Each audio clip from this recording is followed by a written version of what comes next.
রাশেদ রানার কথা এবং আমার সুরে একটু গাইছি, শেয়ার করছি। মন পাখি তুই যারে উড়ে যা,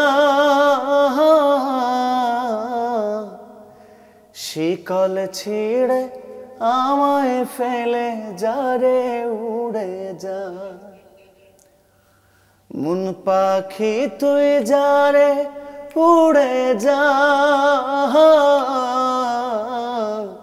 শিকল ছিঁড়ে আমায় ফেলে যারে উড়ে যা।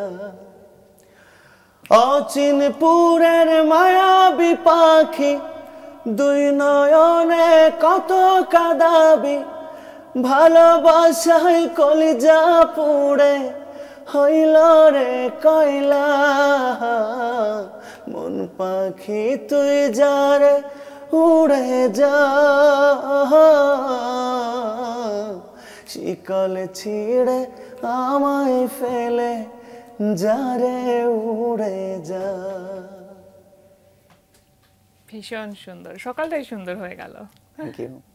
আচ্ছা, এই যে সম্প্রতি বিশ্ব মা দিবস গেল এবং বিশ্ব মা দিবস উপলক্ষে আপনার একটি গান রিলিজ হয়েছে আমাদের কিংবদন্তি সঙ্গীত শিল্পী শ্রদ্ধেয় রুনা লায়লা ম্যামের সাথে। নিঃসন্দেহে বিশাল বড় একটা অ্যাচিভমেন্ট, অনেক বড় একটা প্রাপ্তি। কেমন লেগেছে কাজ করতে? আমি প্রথমেই মহান সৃষ্টিকর্তাকে ধন্যবাদ জানাই, কারণ শুকরিয়া জ্ঞাপন করছি।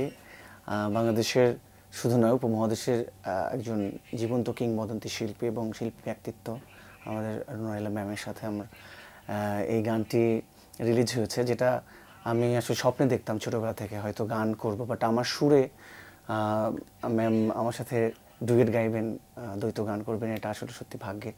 একজন সঙ্গীত শিল্পীর জীবনে যে সাধনাটা, সেই সাধনাটা আমি ইয়াংদের মধ্যে যদি বলি, বাংলাদেশে এই প্রথম ম্যাম আমার সাথে গিয়েছেন। এটা আমি সত্যি কি বলবো, আবারও বলি, বারবারই বলছি যে ভাগ্যের।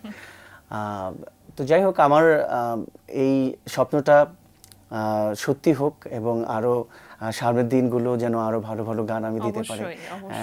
রুনা লায়লা ম্যাম আমাকে এই আশীর্বাদটাই করেছেন। আচ্ছা, তো ম্যামের সাথে কাজ করার অভিজ্ঞতাটা কেমন? মানে এমন হচ্ছে কি যে একটু ভয় ভয় ছিলেন, ম্যাম কেমন হবে, তার সাথে আসলে সিংটা কিভাবে করবে, বা আপনার সুর করার ক্ষেত্রে সেই ডিরেকশনটা আপনি কতটুকু কিভাবে দিতে পারবেন? ভয় তো অবশ্যই, ভেতরটা আসলে স্টুডিওতে যখন রেকর্ডিং চলে, রেকর্ডিং এর সময় আমি মনে হচ্ছিল আমি স্বপ্ন দেখছিলাম এবং আমি খুব ইমোশনাল ছিলাম, আই ওয়াজ ক্রাইং অবশ্যই। আর শুটিং সেটে ম্যাম নিজেও আমি দেখেছি ইমোশনাল হয়ে পড়েছে, এবং রেকর্ডিস্ট হিসেবে যিনি ছিলেন ফুয়াদ নাসির বাবু স্যার, সবাই ইমোশনাল হয়ে পড়েছিলেন। ইভেন রিপন খান স্যার, যিনি মিউজিক করেছেন। এটা আসলে বলে প্রকাশ করা যাবে না। আর এস ওয়ার্ল্ড নতুন একটা ইউটিউব চ্যানেল, আলামিন জমাদার সবুজে আমার ছোট ভাই, ওর লেখা। তো যাই হোক, সবকিছু মিলিয়ে আমি বলবো এটা আমার চরম একটা জীবনের অভিজ্ঞতা, এবং সেটা আমার সঙ্গীত জীবনের অ্যাচিভমেন্ট, এবং অনেক কিছু শিখতে আরো সাহায্য করবে। শিক্ষণীয় ছিল, এক্স্যাক্টলি, আমিও সেটাই বলতে চাচ্ছিলাম, অনেক কিছু শেখা হয়েছে। আচ্ছা, এই গানটি নিয়ে প্রস্তুতি কবে থেকে চলছে?